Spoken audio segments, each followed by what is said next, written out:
nama saya Wan Mirdayati, kebetulan melanjutkan usaha orang tua. Tadinya ini kan usaha orang tua punya, kan Mama Haja Mursidah yang udah berpulang 3 bulan yang lalu kebetulan. Mulai usaha ini kami itu dari tahun 65, kalau Mama yang mulai itu dari tahun 65.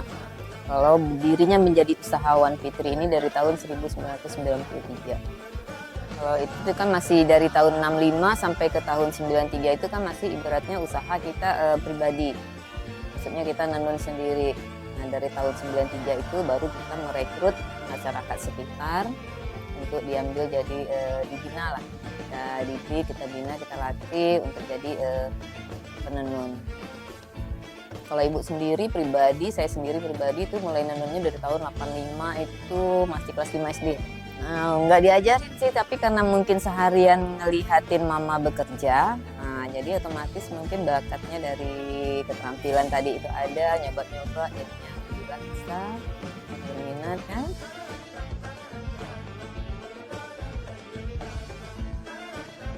Kalau untuk tahap-tahap menghasilkan satu lembar kain itu kita mulai dari awalnya itu mulai pengolahan benang namanya. Jadi benang, kalau dulu kita benang masih mewarnai sendiri, tapi untuk sekarang karena kemarin itu kita terdapat limbahnya, jadi limbah pewarnaannya itu, walaupun kita udah bikin baknya itu 3 saringan, ternyata di sumur masih rembes, akhirnya kita stop. Jadi kita sekarang ambil benang dari satu tempat, kemudian kita ongkoskan lagi untuk pencelupan pewarnaan. Jadi kita terima benang itu sudah berwarna. Di sini nanti tahap berikutnya itu waktu menggulung benang. Nah, tahap awalnya prosesnya lagi kalau benangnya udah jadi, mengelos. Kalau kita bilang di sini mengelos. Mengelos itu adalah menggulung benang ke alat penggulung yang kecil. Nah, setelah benang itu digulung nanti dengan jumlah tertentu, kita nanti tahap berikutnya itu menghani. Menghani itu menggulung benang dengan memasang untuk kriteria di mesin. Misalnya kita di mesin itu mau bidang berapa, mau berapa lembar. Nah, itu namanya menghani. Masukkan ke dalam kayu boom panjang. Nah, dari kayu boom panjang tadi kalau udah selesai, kita angkat ke mesin tenun, baru prosesnya nanti pencucuk. Mencucuk tadi benang yang selembar-selembar tadi itu kita rakit ke alat di ATBM. ATBM itu alat tenun bukan mesin. Nah, setelah proses pencucukan, misalnya kalau untuk kain perempuan itu kan bidangnya sekitar 115 cm, itu ada benang dilusi yang terpasang di mesin sekitar 3.800 lembar. Nah, 3.800 lembar tadi itu kita masukinlah ke alat yang namanya mata gun. Selesai nanti digun, baru nanti pencucukan ke sisir. Kalau udah gun sama sisir itu udah terpasang benang, nah itu prosesnya berikutnya kita menyetelnya di alat tenun. Kalau udah terpasang kayak tadi yang dilihat di bawah itu kan udah terpasang tuh, nah itu udah setel, tinggal tahapnya menenun.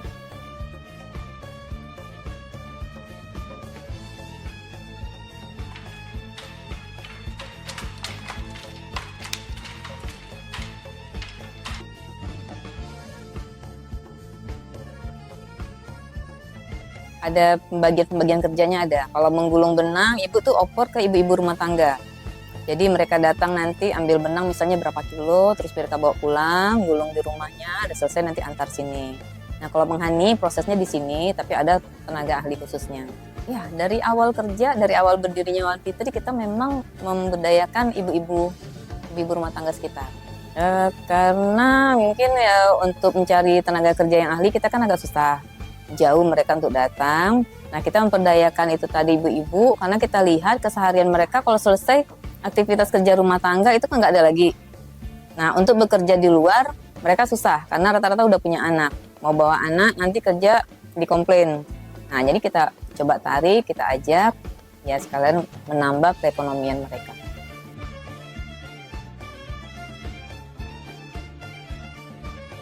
Kalau untuk sekarang kita produksi 1 bulan sekitar 120 lembar. Kalau awal-awalnya sebelum COVID dulu tuh masih lumayan banyak, sampai 200 atau 300 kita masih bisa.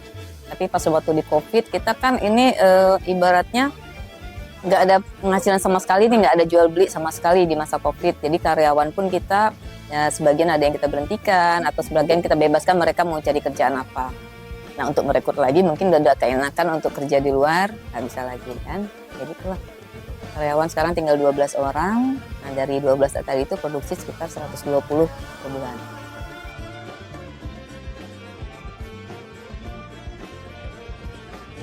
Kalau tahap awalnya dulu kami menenun itu dari tahun 65 sampai tahun 93 itu kami masih pakai alatnya gedokan. Nah, gedokan itu alatnya masih yang sangat-sangat sederhana. Jadi pas tahun di awal-awal 93 itu kebetulan museum mencari tenun yang untuk dipajang, ya alat gedokan kita tadi ditarik ke museum karena kita kebetulan tahun 93 udah dapat bantuan ATBM. Awalnya dulu dari Caltech. Nah, jadi kalau dulu kan Riau tahun-tahun 90 ke bawah itu kalau ada event ulang tahun provinsinya kan pamerannya dulu paling sekitaran di kantor gubernur itu di pinggir-pinggir jalan itu pameran. Kebetulan stand kita tuh selalu bersebelahan sama Caltech. Setiap tahun mungkin ketemu terus mereka nanya, "Ibu ini kayaknya konsisten banget ya nenunnya." Oh iyalah, gimana untuk melestarikan juga. Kita tujuannya kan itu tadi, melestarikan khasnya kita gitu kan. Tapi alatnya nggak bisa dimajuin lagi, Bu. Maksudnya tuh dimodifikasi yang agak canggih. Kalau ini kan kayaknya manual banget. Bisa, ada tuh ATBM. Oh, kenapa Ibu nggak pakai gitu katanya? Harganya mahal Pak, kami nggak bisa. Sementara kita modalnya nol. Kerja pun sendiri, biaya sendiri. Kita yang nenun, kita yang mencari pemasaran, ya itu kan. Nah, kalau kita kasih bantuan gimana Bu? Mau nggak? Ya hampir senang sekali mau. Tapi Ibu janjinya apa? Ya janjinya nanti kami akan rekrut lah ibu-ibu rumah tangga. Nah itulah awalnya. Jadi kita kasih bantuan dulu ATBM 2 unit dari Caltech dengan janjinya kita mau memajukan. Alhamdulillah dari dikasih bantuan pertama itu tahun 89 ke tahun 90 sampai di tahun 93 dan 98 kita bisa bangun tempat ini. Dulunya kita masih di bangunan sebelah. Hanya darurat yang di sebelah yang ada sekolahan sekarang tuh, Baitul Isa. Dulu hanya darurat aja dibangunkan Caltech itu, lantainya dicor terus dikasih papan setengah, atasnya kawat nyamuk. Nah, itu ada 4 unit dulunya, pertama 2, kemudian maju beberapa tahunnya kita karena banyak yang minat, nambah jadi 4 sampai di awal tahun 2000 di bawah ini ada sekitar 24 unit alat. Dan tahun 2019 kita direkrut sama dibawa BI untuk dijadikan binaan. Nah, dari situ kita juga banyak kemajuan. Dari tadinya kita hanya produksinya hanya songket aja yang khasnya Riau, kemudian BI menyarankan gimana produk songket Riau ini bisa dikenal oleh orang luar, maksudnya itu bisa kepake. Jadi kalau kita hanya songket ini kan otomatis kita kan sasarannya hanya orang dalam provinsi Riau. Nah kalau diajak pameran kan tentu yang pembelinya orang luar juga, seluruh provinsi di situ ketemu katanya kan. Gimana Bu? Katanya oke lah kita cari lah modifikasi, akhirnya kita bikin bahan baju yang tidak menggunakan bahan benang emas, yang bisa dipakai harian. Kemudian dari binaan BI tadi 2019 dilihatnya kita ada kemajuan, terus ada konsisten lah kemauan semacam, baru kita ditawarkan lagi mau dibikin alat yang agak lebih canggih, yaitu tadilah mesin Jaguar.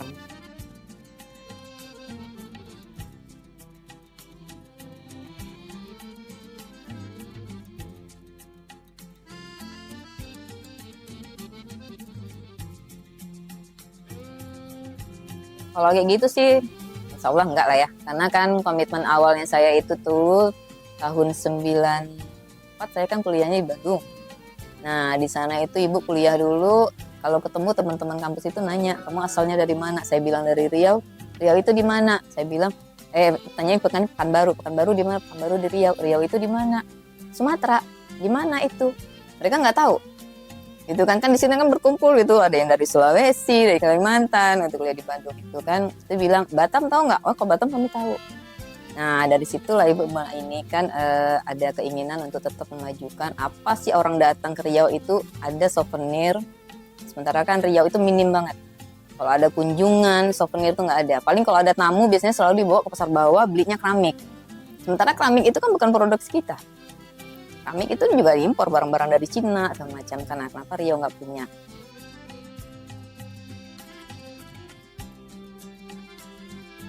Ya otomatis sangat mempengaruhi, karena kan orang sekarang senang yang lebih pakaian ready to wear istilahnya kan, ready to wear atau apa sih bahasanya itu. Jadi pengen tenun ini atau lebih sekarang kan udah pinter tuh, ibaratnya produk-produk yang wasra itu yang asli-asli khas, yang daerah, yang handmade, terutama yang alami, kita lebih suka kayak gitu.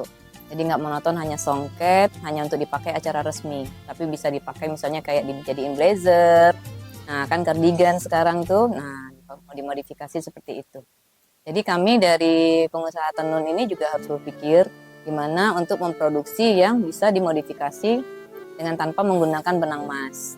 Tadi alhamdulillah semenjak dibina BI, jadi motifnya kita ganti, tadinya menggunakan benang emas, kita gunakan benang rayon yang lebih inilah nyaman dipakai, lebih ringan, nggak kaku dan nggak gerah gitu.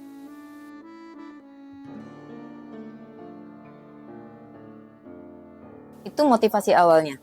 Jadi begitu mama tuh ngelihatnya tuh dia hanya, kalau zaman dulu kita belanja ke warung kan bungkusnya koran. Nah, cabai dibungkus sama koran. Jadi sambil munculin cabai itu baca, lihat, ah ini tentang Istana Siak karena ada gambar Istana Siaknya, baca. Nah, di situ tuh komentarnya penulis itu bilang kalau ramalan mereka ini beberapa tahun ke depan ini dalam jangka waktu dekat aja songket ini atau kain tenun siak ini kan kalau di Riau kita bilangnya kain tenun. Kalau mereka di daerah Sumatera yang lain bilangnya songket kan. Kalau tenun siak ini akan punah. Karena mereka lihat itu penenunnya di sana yang tua-tua, nggak ada yang muda-muda, nggak ada yang melestarikan. Dari situ tadi lah kita ada termotivasi, nggak akan punah karena kita sendiri di Pekanbaru menenun. Mungkin di daerah sana tidak menenun, tapi kita di sini menenun. Nah itu tadi mama tetap mengembangkan, tetap untuk bikin tenun tadi. Nah jadi kita pun merekrut tadi itulah, kita rekrut ibu-ibu rumah tangga sekitar untuk kita latih, kita bina, kita tetap bisa memproduksi. Dari awal tahun 89 sampai 90 itu kita menjual kain ini masih sangat susah. Karena dulu kan nggak begitu familiar. Taunya ini kan hanya kalangan-kalangan tertentu menengah ke atas yang bisa pakai. Dan misalnya kayak ibu pejabat, orang-orang kaya, kayak gitu yang pakai. Akhirnya kami cari motivasi lagi tuh. Cari lagi, apalagi solusinya bisa semua kalangan pakai. Kita bikinlah yang ini. Nah ini versinya itu yang mesin. Harganya bisa 1:4. Nah gitulah. Kalau misalnya di songket itu paling murahnya kita 700.000, di sini bisa 200.000. Jadi bisa dipakai, pegawai-pegawai itu bisa pakai harian. Kemudian kita juga jajakin di instansi-instansi di pemerintahan, gubernur, gimana yang pakaian khas kita ini masuk di pakaian harian pegawai. Nah itulah dulu kan di tahun 2000. Di hari Kamis itu kan atau di hari Jumat ya pakaian Melayu. Dan dulu Bang Riau juga 3 tahun berturut-turut kita bikin baju yang untuk mereka pakai, bagian teller, bagian pegawai depan. Nah, memakai kain bahan tenun siak. Kan dulu memang songket ini kan hanya boleh dipakai oleh kalangan istana.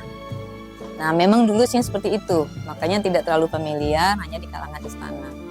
Sementara kita Riau ini kan sumber mata pencarian juga kurang. Nah, ibu-ibu rumah tangga juga perekonomiannya kan banyak yang di bawah lah gitu ya.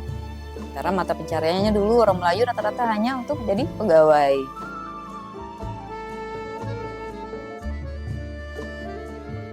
Awalnya dulu begitu alat tenun ini jadi gedokan ke ATBM itu hanya 4 orang. 4 orang sampai dulu awal tahun 2000 itu sampai punya kita 30. Kalau sekarang ibu sebetulnya sih fokusnya tidak menenun secara pribadi atau karyawan, tapi ibu menjadi mitra. Jadi kami sistemnya sini kelompok. Jadi kan ada dari Bengkalis, ada Bukit Batu, itu kan penenun banyak. Sementara mereka memasarkannya yang kebingungan. Kita bawa mereka untuk kerjasama, mereka memproduksi, kita memasarkannya. Tetapi dengan kriteria yang dari kita. Nah, Bukit Batu itu dulu agak susah kita membinanya karena mereka monoton, hanya mau motif yang mereka punya. Dengan sistem-sistem kerja mereka, kita pelan-pelan lah kita jajaki, kita dekatin. Kalau mau dengan sistem kayak gini, kita akan tampung berapapun produksi mereka. Alhamdulillah. Sekarang mungkin kalau kita gabung dari Bukit Batu, dari Bengkalis, sama yang penenun-penenun di Pekanbaru ini aja, mungkin sekitar 100 orang lebih yang bergabung. Kan kayak ini sekarang yang gabung ini kita kan kelompok. Jadi ibu rangkul juga yang di daerah Kubang, ya ada tenun juga namanya kan, tenun Hendra itu tenun Kubang, dia kan sendiri punya ada 4 anggota. Jadi dia hanya bagian produksi di pemasaran ke sini.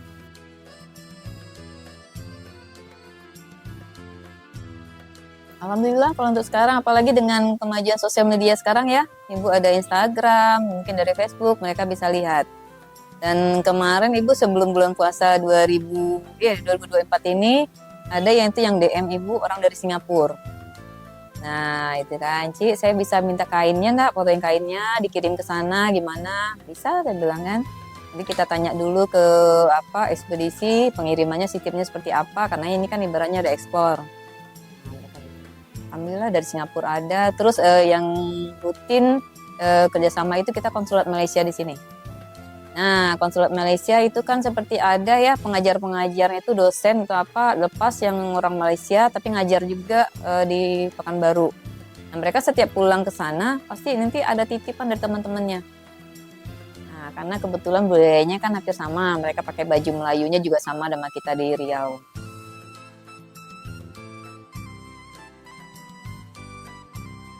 98 ya, dan 98 itu krisis moneter yang dulu benang ini Ibu hanya beli 25.000 per kilo. Waktu krisis moneter itu naik jadi 125 per kilo. Berapa kali lipat itu naiknya? 5 kali lipat. Nah di tahun itu tuh ya 98 ya, 98 99 itu. Di tahun itu dulu pengrajin kan dulu daerah ini ada Tanjung Ru, itu kan juga banyak pengrajin. Nah itu rata-rata pengrajin Tanjung Ru itu semua tutup. Mereka nggak sanggup beli benang. Nah kebetulan di saat itu Ibu kan lagi kuliah di Bandung. Nah, Ibu tahu Bandung ini adalah daerahnya tekstil, industri. Nah, Ibu jajakin tuh di daerah Majalaya, katanya pusat industrinya Bandung. Jajan ke sana itu ada tadi ini pabrik benang. Nah, Ibu ketemu mereka tuh bapak itu warung-warung itu nongkrong sambil bawa benang diuntai-untai dipegang. Heran, tapi kalian yang kirain hanya iseng. Yang lain iseng gitu ya, lihat. Terus jalan lagi ke warung kopi lagi, ngeliat lagi pakai, pegang. Memberanikan diri. Izin mau nanya itu apa yang dipegang? Oh ini benang Bu, apa benang Neng katanya kan, benang Neng ini nanti benangnya dari apa? Ini sisa pabrik. Jadi ini sisa pabrik, ada pabrik besar, mereka sekali produksi satu warna, walaupun berapa sisa mereka nggak pakai. Itu yang dilemparkan ke pasar-pasar tradisional yang mereka boleh ecer. Nah jadi kita bersanggup, berapa per kilonya? Itu kan hanya 25.000 itu. Saya pegang benangnya bisa dipakai untuk tenun. Walaupun mungkin kualitasnya dulu nggak sama dengan saya beli. Waktu sebelum 2000 itu kami masih pakai benang yang dari Singapura. Jadi benangnya dulu masih impor. Makanya di saat krisis moneter itu naiknya bisa 5 kali lipat itu.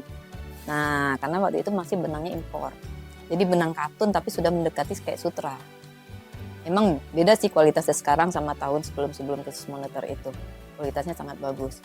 Benangnya pun produk itu kalau tekstil itu kan yang pegang masih India. Hanya merek dagangnya dipegang oleh orang Singapura. Nah, akhirnya saya bilang kalau saya mau benang ini dapatnya gimana? Boleh, nanti lewat saya. Neng butuhnya apa? Saya butuh katun ini, hitungannya gimana per kilo? Nggak bisa Neng, hitungnya ini benang ini ada segini harus diambil semua. Nah, sistemnya kita ambil itu. Berapa mereka dapat dari pabrik, itu harus jualnya nggak boleh diecer lagi. Akhirnya saya coba diskusi lagi sama Mama, bisa nggak Mah cari pinjaman yang nanti kita bisa ambil benang. Daripada kita nggak jalan, bayangkan dari 25.000 jadi 125, sementara harga kain kita belum bisa dinaikin jual harga mendadak seperti itu, ya kan? Jadi kita tetap produksi tapi dengan bahan baku yang kita ganti, tapi hampir kualitasnya hampir sama. Nah beda sedikit tapi nggak kelihatan. Ibaratnya kayak gitulah kan. Alhamdulillah kami tetap bertahan sampai sekarang. Krisis yang kedua itu kita terkendala lagi COVID. Nah di COVID tahun 2020 itu kan semua aktivitas kan di stop. Sementara yang songket ini kan berhubungan sama aktivitas. Misalnya dari orang pesta, orang acara. Sementara kan dari dinas-dinas, dari kantor-kantor nggak ada tamu. Nah, sementara kita ini kan biasanya untuk souvenir, untuk dipakai misalnya ulang tahun provinsi, ulang tahun Kota Pekanbaru, MTQ. Itu kan ditiadakan semua. Nah, itu sementara Ibu udah komitmen sama pengrajin-pengrajin lain dari daerah. Berapa produksi mereka kita nggak nampung. Wah, itu yang paling drop sekali COVID. Karena ini semua lemari nih dari atas, lantai atas sampai atas bawah semua penuh songket, nggak ada yang keluar. Itu sampai ya menjual-jual emas dulu saat itu tuh, biar nanti tetap pengrajin ini tetap bisa berproduksi, tapi dengan ini kita bilang santai lah. Jangan terlalu dikebut, kalau dulunya kita kan kebut misalnya satu lembar ini targetnya berapa hari, nah, kalau itu kita buat minta sama mereka, daripada kita stop, kita produksi tapi santai. Iya, kayak di Bengkalis itu mereka kan ada satu keluarga suami istri menenun. Nah, yang beratnya lagi yang bikin sedih itu waktu itu mau puasa, lebaran. Kita bilang kan, Kak, ini kainnya udah siap berapa lembar. Aduh, kita stop dulu. Ini cuman mana lah, Kak, anak-anak tetap meminta minimal bikin kue. Walaupun tamu nggak ada, tapi kan tetap yang bikin kue. Nah itu akhirnya tetap kita bantu, kita usahakan bantu.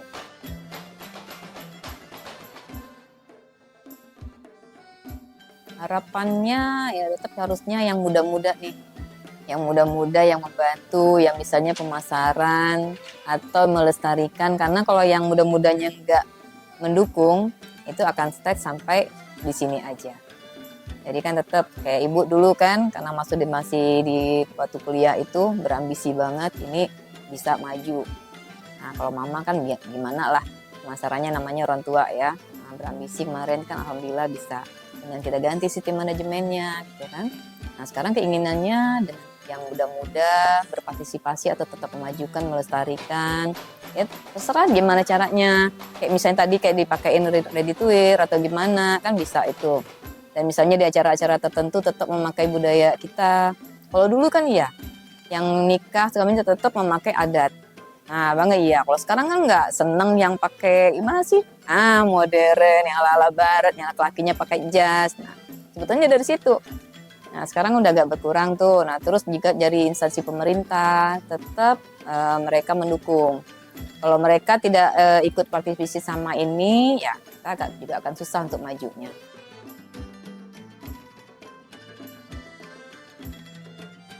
Tips and triknya ibaratnya itu gimana ya, menjiwai gimana sih, balik dulu ke diri itu mencintai dulu lah. Nah cinta nggak dengan produk lokal kita. Nah kalau kita udah cinta pasti ide-idenya atau bisnis merancangnya sih akan muncul gitu. Dengan tidak malu memakai, misalnya kadang kan orang tuh apa itu pakai kain tenun jadul, nah kan gitu, padahal kan enggak, banyak loh bisa dipakai dimodifikasikan tuh itu. Dan misalnya untuk jadiin souvenir. Nah, misalnya ada tamu, kita nggak usah pakai karangan bunga lagi, tapi kita pakai shawl yang dari tenun. Nah, dilingkari. Nah, seperti hal-hal sepele gitu aja lah kan. Nah, misalnya di kampus, di lingkungan kampus juga ini diberdayakan lagi. Banyak sih yang bisa dibuat dari songket ini, nggak mesti untuk songket yang hal-hal resmi doang. Dan mungkin membantu mempromosikan, karena sosial medianya yang mudah-mudah ini lebih pintar-pintar kan.